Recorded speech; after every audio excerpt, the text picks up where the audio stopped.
성경 말씀 보겠습니다. 히브리서 9장 3절부터 4절의 말씀을 보겠습니다. 다 같이 합독하도록 하겠습니다.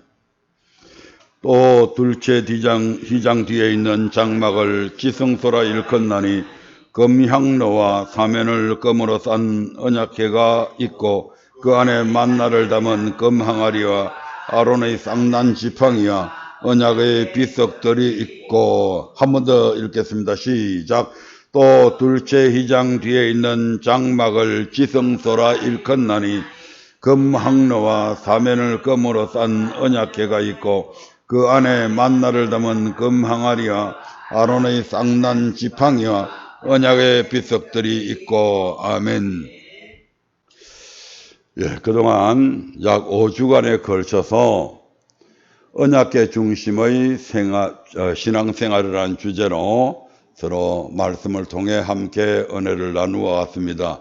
오늘 그 6번째 시간에도 여전히 언약궤 중심의 신앙생활이라고 하는 주제를 가지고 말씀을 전하면서 오늘 마무리를 지으려고 합니다. 원래는 더 자세하게 하면 계속해서 나가야 되는데 또 다른 시간이 되면 다음번 기회에 또 나머지 부분들은 보충해 나가기로 하고, 오늘은 이 주제의 말씀을 통해서는 오늘로서 마무리를 하려고 합니다.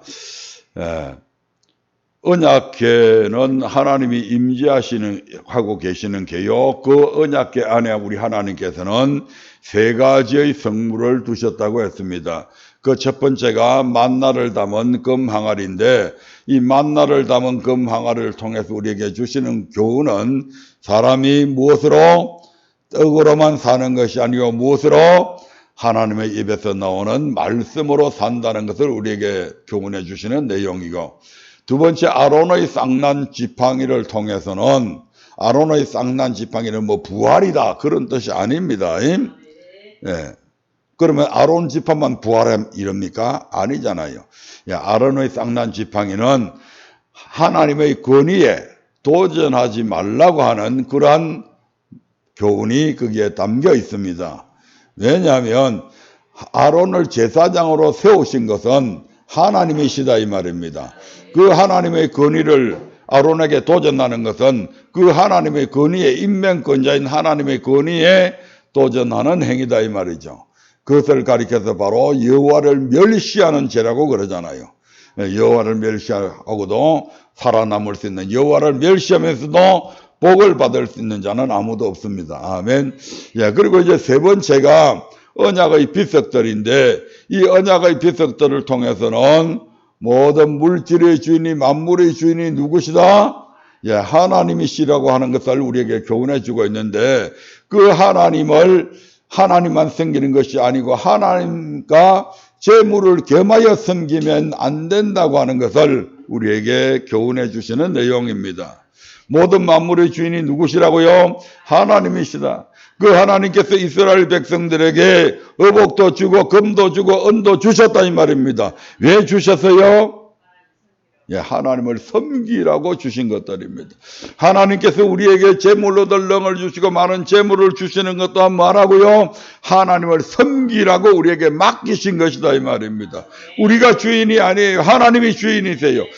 주인된 하나님께서 우리에게 뭐라고? 하나님 섬기라고 맡겨주신 것인데, 이스라엘 백성들은 출애굽 32장에서 하나님께서 섬기라고 맡겨주신 이 재물을 가지고, 이 물질을 가지고 오히려 금송아지를 만들어 놓고 하나님과 금송아지를 겸하여 섬기는 일들이 벌어지게 되었다 이 말이죠. 이로 인해서 하나님께서 대노하시게 되죠. 그래서 이 금송아지가 주는 교훈은, 하나님과 재물은 결단코 겸하여 섬기면 안 된다는 것이죠. 그러면서 하나님을 섬기는 기준은 무엇인가? 바로 무엇이라고 그랬죠? 하나님을 섬기는 기준 세 가지를 제가 말씀을 드렸는데, 첫 번째가 하나님께서 맡겨주신 그 재물을 가지고 누구를 사귀라고요? 친구를 사귀라. 그래서 내가 하나님께서 주신 재물을 가지고 친구를 사귀고 있으면 내가 하나님을 섬기는 것이고, 하나님께서 주신 재물을 가지고 친구를 사귀지 아니하면 하나님과 재물을 겸하여 섬기는 것이 된다 이 말입니다. 두 번째가 뭐였죠? 하나님께서 주신 재물을 가지고 불의한 친구를 사귀는데 어떻게 사귀라고요? 충성되이 사귀는가? 건성으로 사귀는가 이 말입니다. 아멘. 하나님께서 주신 그 재물을 가지고 불의한 친구를 사귀는데 그 친구를 사귐에 있어서 어떻게 충성되이 사귀라 이 말입니다. 그래서 부자 청년의 예를 들었잖아요. 부자 청년이 가난한 이웃들에게 나누어 주기도 하고 선한 일들을 했기 때문에 더 큰 부자가 되었죠. 하지만 거기에 머물러서는 안 된다 이 말이죠. 주님께서 보실 때 아직도 부족한 것이 있다 이 말입니다. 그래서 네 소유를 다 팔아서 가난한 자를 도우고 그렇게 나를 쫓아라. 그런데 이 부자 청년은 적극적으로 불의한 재물에 충성하지 않았다 이 말입니다. 끝으로만 좀 했다 이 말씀이죠. 구약의 법 속에서 테두리 속에서만 했다는 것이죠. 그것이 바로 하늘의 하나님과 재물을 겸하여 섬기는 것이었다 이 말씀이죠. 그리고 세 번째가 뭐였죠? 보물을 하늘에 땅에 쌓아두었는가 하늘에 쌓아두었는가가 기준이 된다는 얘기죠. 아멘. 그래서 보물을 하늘에 쌓아두었는가 땅에 쌓아두었는가 그 기준은 어떻게 정한다고요? 바로 자신을 위해서 자기를 위하여 재물을 많이 쌓아두고 하나님께 대하여는 부유하지 못한 자가 바로 이와 같다라고 말씀하시잖아요. 자기 자신을 위해서는 땅에 많이 쌓아두고 하나님께 대해서는 조금만 하는 하나님께 대해서는 부유하지 못한 자가 바로 이와 같이 재물을 땅에 쌓아두는 자다 이 말입니다. 이것은 꼭 재물이 많은 자만을 대상으로 하는 것은 아닙니다. 부자인가 가난한 자인가의 문제가 아닙니다. 가난한 이들도 자기를 위해서 재물을 땅에 많이 쌓아두는 자가 부지기수가 있잖아요. 나는 한 달에 어떤 사람은 한 달에 1,000만 원을 벌고 2,000만 원을 버는데 나는 한 달에 100만 원밖에 못 벌어. 그래서 그 사람은 자기 자신을 위해서는 더 이 땅에 쌓아두고 하나님께 대해서 부여치 못한다면 그는 하늘에 쌓아두는 것이 아니고 땅에 쌓아두는 자다 이 말입니다. 그러니까 재물이 많고 적음을 가지고 비유하는 게 아니에요. 적은 가운데서도 선한 일에 힘쓰는 사람이 친구를 사귀는 사람들이 얼마나든지 많이 있잖아요. 오히려 부자들보다도. 아멘. 부자들보다도 하나님의 나라를 더 잘 섬기는 그런 부자들하고는 비교할 수 없는 그런 경제적인 차이가 남에도 불구하고 그런 분들이 많이 있다 이 말입니다. 아멘. 그리고 이 금송아지 사건은 또 어떤 교훈을 우리에게 주었느냐면 이스라엘 백성들이 출애굽한 이후에 하나님과 언약한 이후에 제일 먼저 범한 죄가 바로 뭐라고요? 하나님과 금송아지를 겸하여 섬긴 사건이다라는 것을 우리에게 보여줌을 통해서 우리가 교회 생활하면서 가장 범하기 쉬운 죄가 바로 하나님과 재물을 겸하여 섬기는 것임을 우리에게 보여주는 사건입니다. 그리고 세 번째가 두 주인을 섬기는 자를 하나님께서는 반드시 뭐 하신다고요? 심판하신다. 두 주인을 섬기게 되면 하나님께서 거저 넘어가는 것이 아니라 반드시 심판하신다. 이것을 우리에게 보여주셨는데 거기에 이제 관련된 사건들을 금송아지 사건과 지난번 시간에 하나님의 것을 도적질한 아간의 사건을 통해서 말씀을 드렸습니다. 아멘. 여기까지가 지난 시간에 우리가 받은 말씀의 내용들입니다. 그래서 거기에 연이어서 두 주인을 섬기는 자를 우리 하나님께서 뭐 한다고요? 반드시 심판하신다. 다시 한 번 더 출애굽기 32장 10절의 말씀을 통해서 확인해 보도록 하겠습니다. 출애굽기 32장 10절 예, 같이 읽어보겠습니다. 시작. 그런즉 나대로 하게 하라. 내가 그들에게 진노하여 그들을 진멸하고 너로 큰 나라가 되게 하리라. 아멘. 예. 하나님께서 이 사건을 얼마나 심각하게 보느냐 하면 바로 이것들을 다 멸해버리겠다. 이스라엘 백성들이, 출애굽한 이스라엘 백성들이 대략 몇 명이라고요? 출애굽한 이스라엘 백성들이 대략 몇 명이라고요?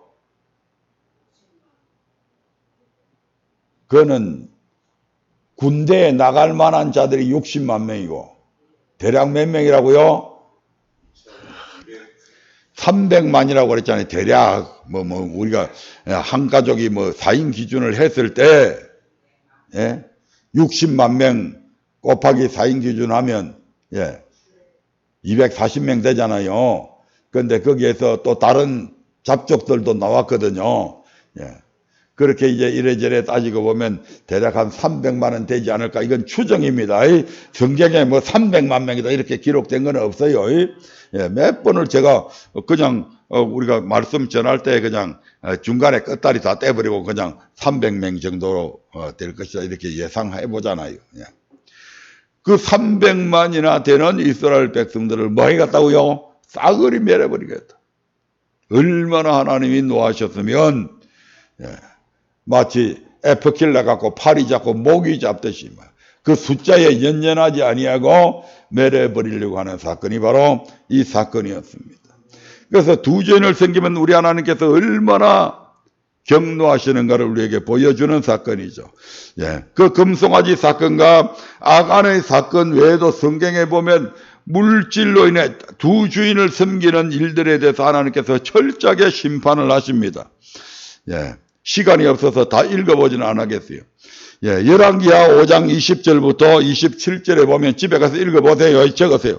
열왕기하 5장 20절부터 27절에 보면 게하시 사건이 나옵니다.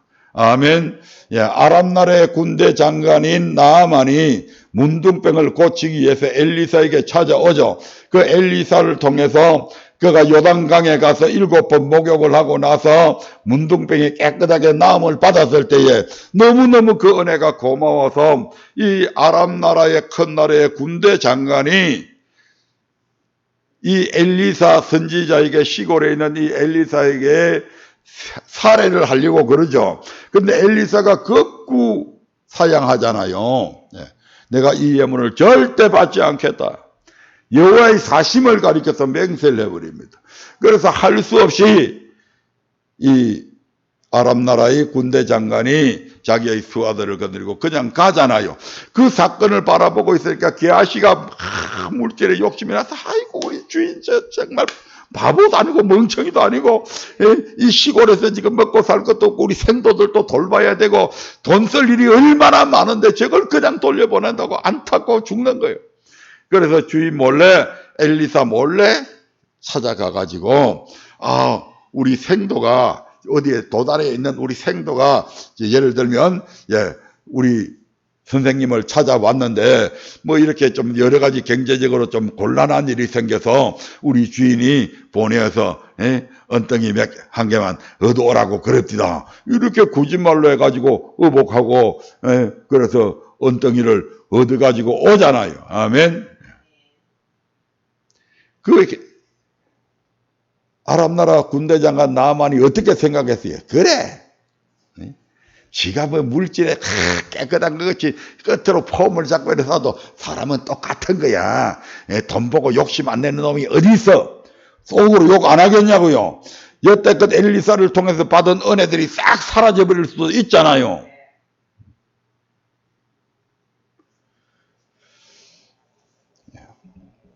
예수 믿는 것들만 아이고 아무개 목사 깨끗한 차더니 보니까 그 물질 욕심 내는 거 보니까 이런 식으로 욕 안 하겠냐고요. 완전히 자기 엘리사 선지자뿐만 아니고 바로 하나님까지도 모욕 주는 이러한 일들을 이 사건을 통해서 했다 이 말입니다. 그래서 결국 나아만의 문둥병이 이 게하시에게 옮겨가는 일들이 일어나게 되죠. 신약에 와서 사도행전 5장 1절부터 11절에 보면 적어서 나 집에 갔다 읽어요. 시간 없으니까. 사도행전 5장 1절부터 11절에 보면 아나니아와 삽비라의 사건이 일어납니다. 아멘. 많은 사람들이 은혜를 힘입어서 자기들의 재산을 소유를 팔아서 사도들의 발 앞에 놓고 그 사도들의 발 앞에 놓은 그 재물을 가지고 많은 가난한 사람들을 구제하는 일들에 쓰고 있었잖아요. 그 모습을 바라보니까 이 아나니아와 삽비라도 감동이 되어서 나도 밭을 팔아가지고 하나님 앞에 드리겠다고 이렇게 이제 마음을 먹고 밭을 팔았는데 막상 밭을 팔고 돈을 손에 딱 쥐는 순간 아까운 생각이 들었습니다. 그래서 부부가 의논해서 일부만 조금 바치고 나머지는 우리 가용에 뭐 쓰도록 하자. 이렇게 해가지고 베드로 사도에게 그 물질을 드렸는데 밭을 판 값이 이것뿐이냐라고 하니까 그것밖에 없다고 거짓말을 하잖아요. 네가 사람을 속이는 것이 아니고 하나님을 성령을 속인 것이다 할 때에 바로 그 자리에서 아나니아의 혼이 떠나게 되고 그 죽음을 맞이하게 되잖아요. 아멘. 그 아나니아를 장사 지내고 돌아오는데 마침 삽비라가 자기 남편 죽은 줄도 모르고 철래 오다가 베드로를 만나죠. 그래서 그에게 삽비라에게도 똑같이 물어보니까 똑같이 자기 남편처럼 둘이 공모했으니까 거짓말을 하게 되고 그로 인해서 이 두 부부가 망하게 되는 사건이 바로 나옵니다. 뭘 섬겼기 때문에 하나님과 물질을 겸하여 섬김으로 멸망받은 사건이죠. 우리가 마태복음 19장 16절부터 30절에 부자 청년에 대해서는 일단 말씀을 드렸고 그 다음에 마태복음 25장 14절부터 30절에 보면 어떤 사건이 있다? 달란트 비유 사건이 있습니다. 그리고 31절부터 46절에는 양과 염소의 비유가 있죠. 이 사건 속에서도 하늘의 보물을 쌓아두는 달란트를 하늘에 쌓는 자는 주인의 즐거움에 참여하게 되지만 땅에 쌓아두는 한 달란트 받은 자는 결국 멸망당하게 되죠. 아멘. 이 종을 바깥 어두운데 내어 던지라고 말씀해 버리잖아요. 양과 염소의 비유에서도 양은 가난하고 소외되고 병도 울고 감옥에 갇힌 이런 옥에 갇힌 자들을 돌아본 이 양과 같은 성도들은 주인의 즐거움에 참여하게 되지만 영생을 얻게 되지만 반대로 그와 반대로 한 이 염소 같은 성도들은 영벌에 처해지게 되잖아요. 아멘. 이처럼 두 주인을 섬기는 자를 우리 하나님은 반드시 심판하신다 이 말입니다. 자, 그러면 하늘의 보물을 쌓아두는 방법은 어떤 거냐 이 말입니다. 내가 하늘의 보물을 쌓아둬야 되겠는데 어떻게 하면 그럼 하늘의 보물을 쌓아둘 수 있느냐? 하늘의 계좌 몇 번이에요? 주인, 계좌번호 주인은 여호와 하나님. 계좌번호는요? 알아요? 모르잖아요. 그래서 하늘의 보물을 쌓아두는 방법은 어떻게 쌓아둘 수 있냐? 송금을 할 수도 없고, 어떻게 해야 되느냐? 성경에 보니까 마태복음 6장 33절에 보면 이런 말씀이 있습니다. 마태복음 6장 33절입니다. 마태복음 6장 33절 같이 읽어보겠습니다. 시작. 너희는 먼저 그의 나라와 그의 의를 구하라. 아멘. 너희는 먼저 그의 나라와 그의 의를 구하라고 합니다. 먼저 그의 나라와 그의 의를 구하라. 여기에서 이제 그의 나라, 즉 하나님의 나라와 그의 의가 나오는데 이 지상에서의 하나님의 나라는 어디일까요? 여러 번 말씀드렸지만 바로 하나님이 임재해 계시는 곳이 하나님의 나라입니다. 아니 그러면 하나님은 편지에 계시잖아요. 아멘. 물론 하나님은 어디에도 계십니다. 편지에 계십니다. 어디엔들 하나님이 계시지 않은 곳은 없다 이 말입니다. 시편 139편 7절부터 10절의 말씀을 한번 볼까요? 시편 139편 7절부터 10절입니다. 같이 읽어보겠습니다. 천천히 시작. 내가 주의 신을 떠나 어디로 가며 주의 앞에서 어디로 피하리까? 내가 하늘에 올라갈지라도 거기 계시며 엄부에 내 자리를 펼지라도 거기 계시니이다. 내가 새벽 날개를 치며 바다 끝에 가서 거할지라도 곧 거기서도 주의 손이 나를 인도하시며 주의 오른손이 나를 붙드시리이다. 아멘. 예. 이 지상에서의 하나님의 나라는 그럼 지상 전부겠네요? 아니라 이 말입니다. 이 지상에서의 하나님의 나라, 하나님은 물론 편지에 계십니다. 그럼에도 불구하고 하나님은 이 지상에 당신의 거룩하신 이름을 둘 곳을 마련해 놓으셨다 이 말입니다. 그곳이 바로 하나님의 또 다른 나라인 것입니다. 아멘. 예, 성경을 통해 확인해 보겠습니다. 신명기 12장 5절 말씀 보겠습니다. 신명기 12장 5절입니다. 시작. 오직 너희 하나님 여호와께서 자기 이름을 두시려고 너희 모든 지파 중에서 택하신 곳인 거하실 곳으로 찾아 나가서. 아멘. 우리 하나님께서 아무 곳에나 거하시는 것이 아니고 택하신 곳인 거하실 곳이 있다 이 말입니다. 하나님께서 택하신 곳이 하나님이 거하실 곳이라는 말이죠. 아멘. 11절 한번 봅니다. 시작. 너희는 너희 하나님 여호와께서 자기 이름을 두시려고 한 곳을 택하실 그곳으로. 아멘. 너희는 너희 하나님 여호와께서 자기 이름을 두시려고 한 곳을 택하실 그곳으로. 분명히 우리 하나님께서는 이 온 우주 전체의 편지에 계시지만 특별히 당신의 이름을 두시기 위해서 한 곳을 택하신 곳이 있다 이 말씀이죠. 예, 신명기 12장 21절도 보겠습니다.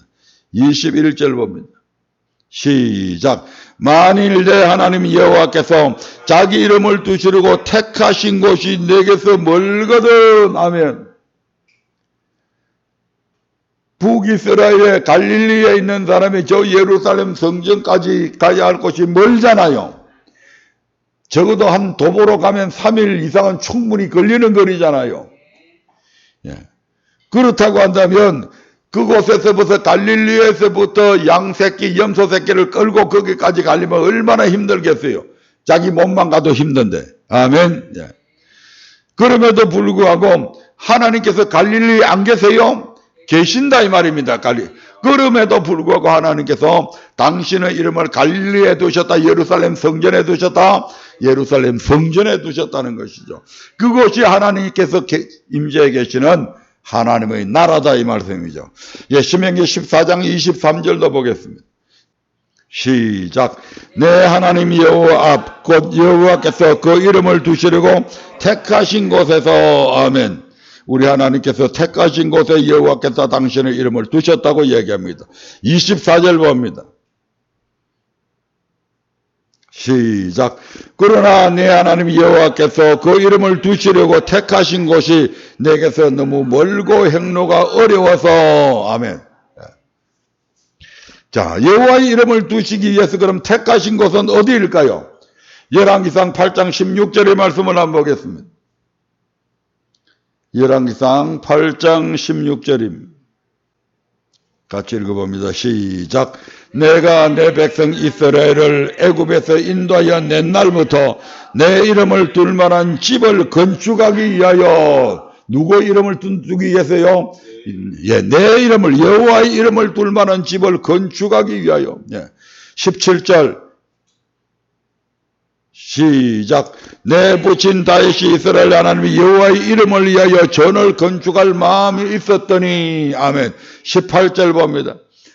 시작. 여호와께서 내 부친 다윗에게 이르시되 네가 내 이름을 위하여 전을 건축할 마음이 있으니. 19절도 봅니다. 시작. 너는 그 전을 건축하지 못할 것이요 내 몸에서 날 내 아들 그가 내 이름을 위하여 전을 건축하리라 하시더니. 예, 20절 시작. 이스라엘 하나님 여호와의 이름을 위하여 전을 건축하고. 예. 예, 8장 29절 한번 볼까요? 8장 29절 시작. 주께서 전에 말씀하시기를 내 이름이 거기 있으리라 하신 곳 이 전을 향하여. 여호와께서 당신의 이름을 어디에 두셨다고요? 여호와의 이름을 어디에 건축했냐면 여호와의 전에 당신의 이름이 거기 있으리라고 했다 이 말입니다. 아멘. 예. 그래서 우리 하나님께서는 출애굽한 이스라엘 백성들에게 맨 먼저 무엇을 지시하셨다? 당신이 거하실 성막을 지으라고 말씀을 하시잖아요. 이스라엘 백성들은 지금 가나안 땅까지 계속 가야 되기 때문에 한 곳에 성전을 지을 수가 없잖아요. 계속 이동되어 있기 때문에. 그래서 하나님께서 성막을 짓게 만드시잖아요. 출애굽기 25장 8절의 말씀을 봅니다. 출애굽기 25장 8절입니다. 예, 같이 읽겠습니다. 시작. 내가 그들 중에 거할 성소를 그들을 시켜 나를 위하여 짓되. 아멘. 내가 어디에 거할 성소? 그들 중에 이스라엘 백성들 중에 나를 믿는 자들 속에 거할 성소를 그들을 시켜 나를 위하여 지어라 이 말이죠. 그들 중에 거할 성전입니다. 예. 그래서 지어놓고 어떻게 하겠다는 거죠? 22절 봅니다. 출애굽기 25장 22절입니다. 시작. 거기서 내가 너와 만나고 속죄소 위 곧 정극에 위에 있는 두 그룹 사이에서 내가 이스라엘 자손을 위하여 내게 명할 모든 일을 내게 이르리라. 아멘. 거기서 내가 너를 만나주겠다. 그리고 네 백성한테 일러줄 말을 거기에서 네한테 다 명하겠다. 이렇게 지금 말씀하시잖아요. 아멘. 예, 사무엘하 6장 2절을 통해서 이 부분을 마무리하겠습니다. 사무엘하 6장 2절입니다. 시작. 일어나서 그 함께 있는 모든 사람으로 더불어 바알레 유다로 가서 거기서 하나님의 궤를 메어 오려 하니 그 궤는 그룹들 사이에 자정하신 만군의 여호와의 이름으로 이름하는 것이라. 아멘. 여호와의 이름이 어디에 있다고요? 이 언약 궤가 바로 여호와의 이름이다 이 말입니다. 아멘. 이 여호와의 이름으로 이름하는 이 궤를 바로 성전의 가장 지극히 거룩한 장소인 지성소에다가 안치를 하잖아요. 아멘. 그래서 여호와께서 그 지성소에 언약궤가 있는 그 지성소에 임재하니까 여호와의 영광이 성전에 가득 찼다고 얘기하잖아요. 아멘. 예. 그래서 이 지상에 있어서의 하나님의 나라는 바로 어디다? 교회다 이 말입니다. 예.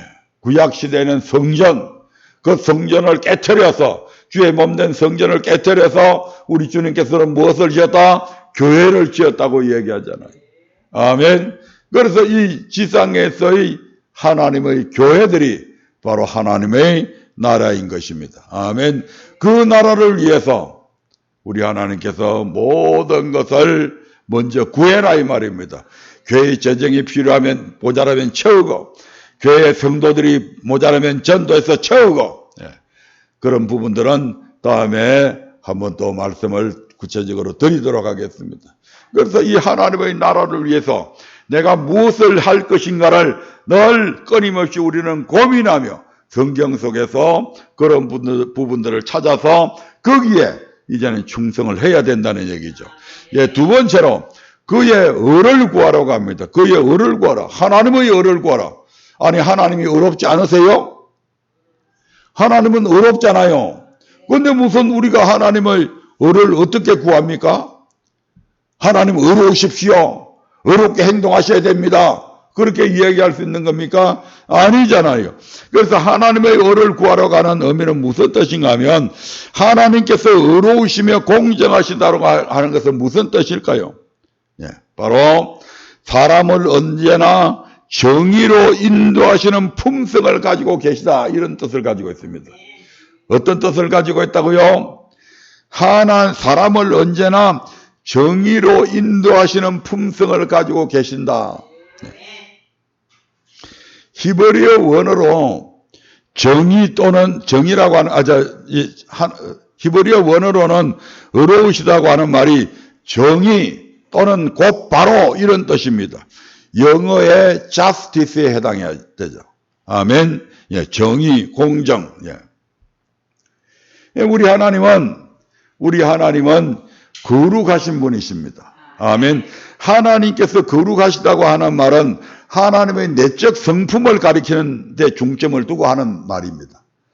하나님은 거룩하시다고 하는 말은 하나님의 외적인 성품보다도 하나님의 내적인 성품이다. 아멘. 그 하나님의 거룩함이 밖으로 표현되어질 때에, 밖으로 나타낼 때에 그것을 가리켜서 우리는 의로우시다 이렇게 말씀을 한다 이 말입니다. 내가 정의를 외친다고 하면 그 정의를 외치기 전에, 의로움을 외치기 전에, 의로운 행동을 하기 전에 내 마음속에는 이미 뭐가 자리 잡고 있다는 것입니까? 거룩함이 자리 잡고 있다 이 말입니다. 이 거룩함 때문에 내한테서 밖으로 표현되어지는 말, 표현되어지는 행동들이 뭐라고요? 의로운 말과 의로운 행동들로 표현되어진다 이 말입니다. 아멘. 그래서 다시 말하면 하나님의 의로우심은 하나님의 내적인 거룩하심에서 의해서 나타나는 그런 품성이라고 할 수가 있습니다. 예를 들면 이리 보세요. 예를 들면 노아의 홍수 심판의 원인은 무엇입니까? 하나님의 아들들이 사람의 딸들과 혼인을 통해 그들이 영적인 존재가 아니고 무엇으로 바뀌어졌다? 육체가 되었기 때문임을 알 수가 있습니다. 다시 말하면 하나님께서 영적인 존재, 즉 거룩해야 할 하나님의 아들들이 사람의 딸들을 취함으로 말미암아 이 거룩함을 상실했다 이 말입니다. 하나님께서 그들의 영혼에 심어놓은 그 거룩함을 상실해버린 거예요. 더러워져 버린 거죠. 그러니까 우리 하나님은 거룩하신 분인데 더러운 것과 함께 하실 수가 없잖아요. 왜? 그 거룩하신 품성 때문에 도저히 함께 하실 수 없는 거예요. 그래서 우리 하나님께서는, 의로우신 하나님께서 그들을 심판하시게 되는데, 이때 하나님은 노아의 7식구는 구원해 주시고 나머지 모든 사람은 멸망시키는데, 의로운 노아는 건지시고 불의한 사람들은 멸하시는 것으로 당신의 의로우심을 나타내신다 이 말입니다. 하나님은 결단코 불의를 그냥 보시고 넘어가시는 분이 아닙니다. 물론 심판하시는 시기는 다르지만 반드시 그 불의한 것에 심판하시게 되어 있습니다. 왜냐하면 당신의 거룩하심이 그 불의한 것을 용납하지 못한다 이 말입니다. 그래서 그 불의한 것들에 대해서 우리 하나님은 반드시 분노하시고 당신의 의로움을 나타내셔서 반드시 그것들을 심판하시게 되어 있습니다. 신약시대에 있어서 하나님의 언어는 다음에 몇 가지 점에 있어서 잘 나타나 있습니다. 첫 번째로 죄가 사유되기 위해 화목제물을 주심으로써 하나님의 의를 나타내셨습니다. 아멘.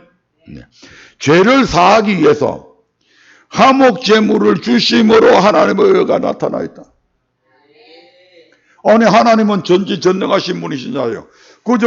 그냥 사람들을 야 이제부터 하나님 믿으면 의롭다고 쳐줄게 이렇게 하시면 안 되나요?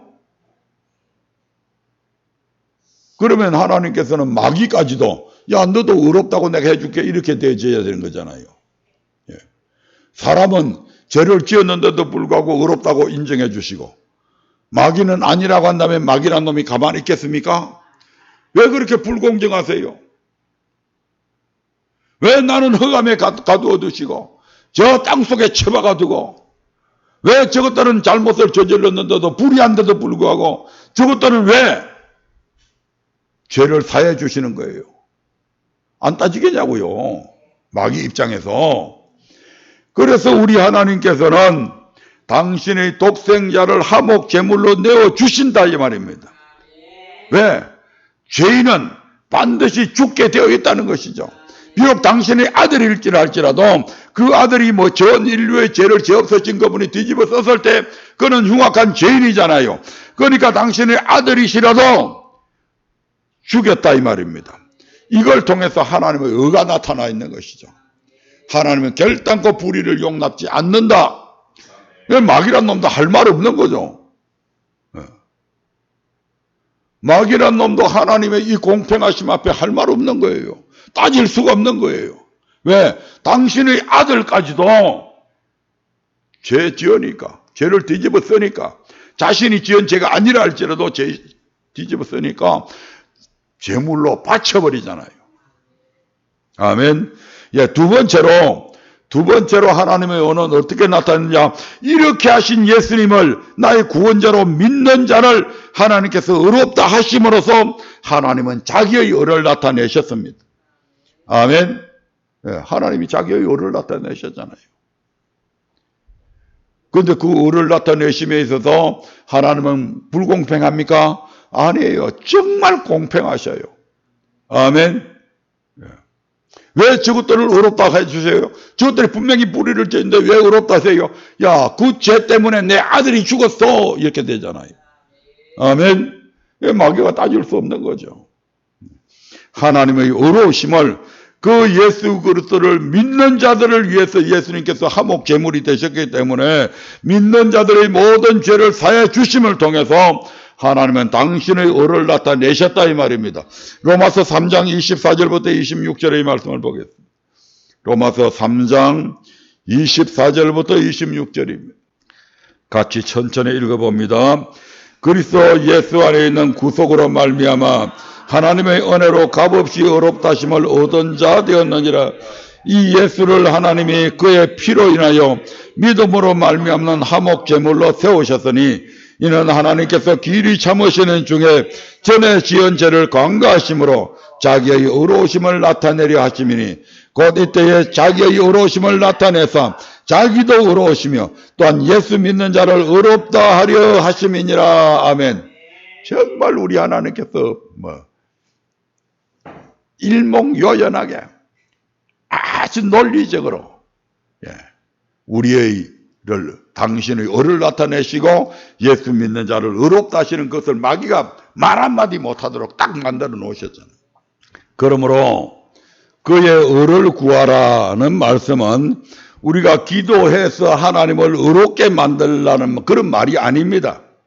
하나님의 전적인 은혜로 말미암아 의롭게 된 우리가 이제는 하나님의 자녀답게 살아가는 것, 즉 하나님의 말씀대로 순종하는 삶을 살아감으로 하나님의 의로우심을 나타내라는 말입니다.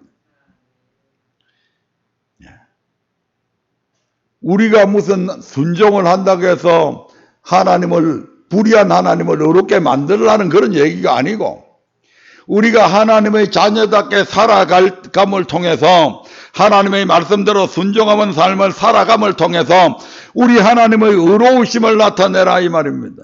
아멘. 나타내든 안 나타나든 우리 하나님은 의로우시다 안 의로우시다?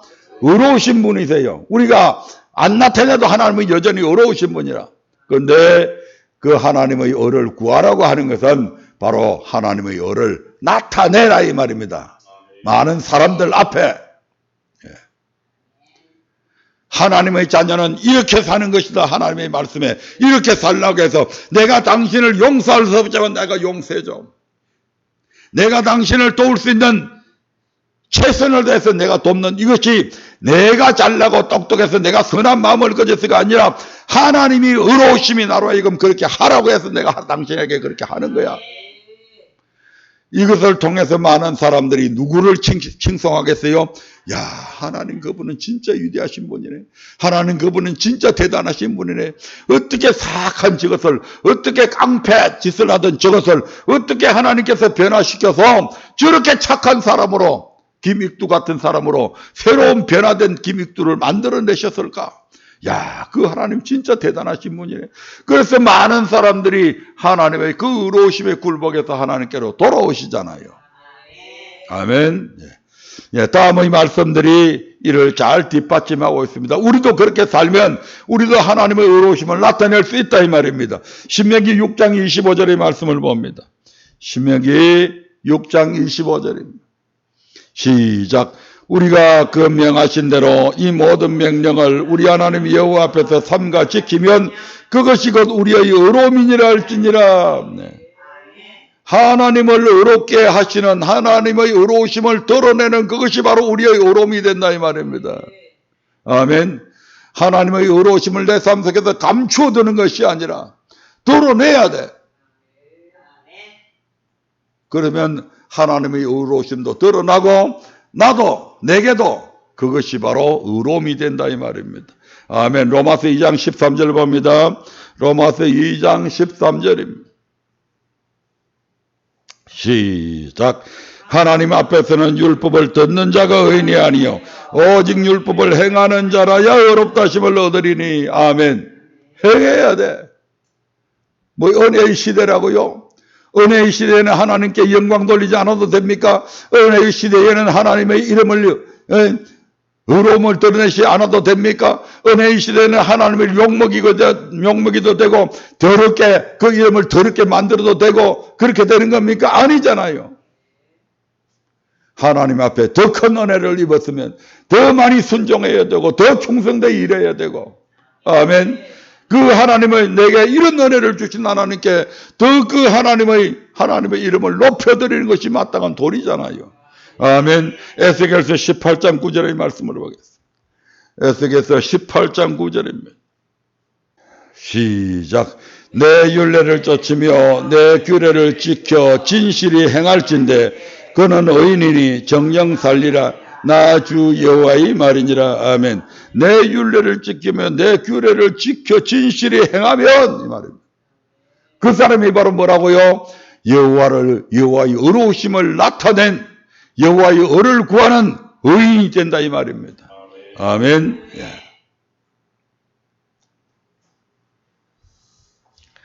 그래서 하늘에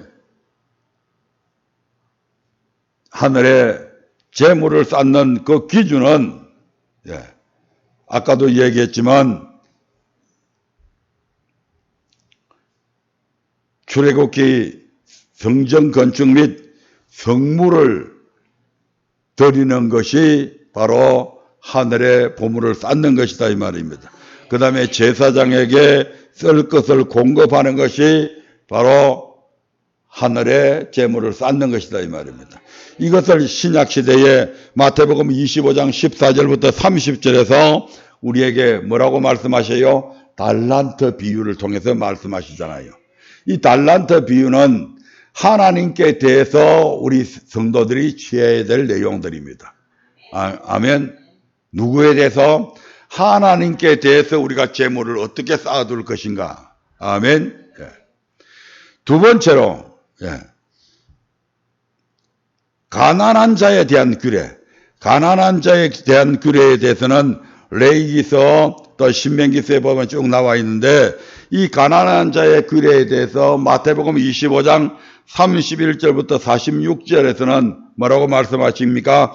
줄인 자, 목마른 자, 나그네 된 자, 벗은 자, 병든 자, 옥에 갇힌 자, 이 지극히 작은 자에게 한 것이 바로 내게 한 것이니라. 바로 우리의 이웃들에 대해서 우리의 물질을 가지고 어떻게 섬겼는가? 우리의 이웃들에 대해서 우리의 재물을 가지고 어떻게, 아까 앞에 거는 누구한테? 하나님께 대해서. 두 번째는 우리의 이웃들에 대해서. 아멘. 그래서 이렇게 이제 나누어지는 거죠. 그 이웃들에 대해서 이렇게 한 것이 바로 내게 한 것이다. 그래서 이렇게 하는 것이 바로 하늘의 보물을 쌓는 것이다 이 말입니다. 말씀을 맺으려 합니다. 지난 6주간에 걸쳐 우리는 언약계 중심의 신앙생활이라는 주제를 가르치고 배웠습니다. 단순한 지식으로 삼지 말고 정말 언약계 중심의 삶, 만나를 담은 금항아리, 아론의 쌍난 지팡이, 언약의 비석들을 늘 상기하면서 그것 중심으로 삶을 살아가므로 이 땅에서 우리에게 약속하신 그 엄청난 축복을 자자손손 받아 누리시고 또 이 땅의 것과는 비교조차 할 수 없는 저 영원한 천국의 주인공들이 되시기를 주의 이름으로 축원드립니다.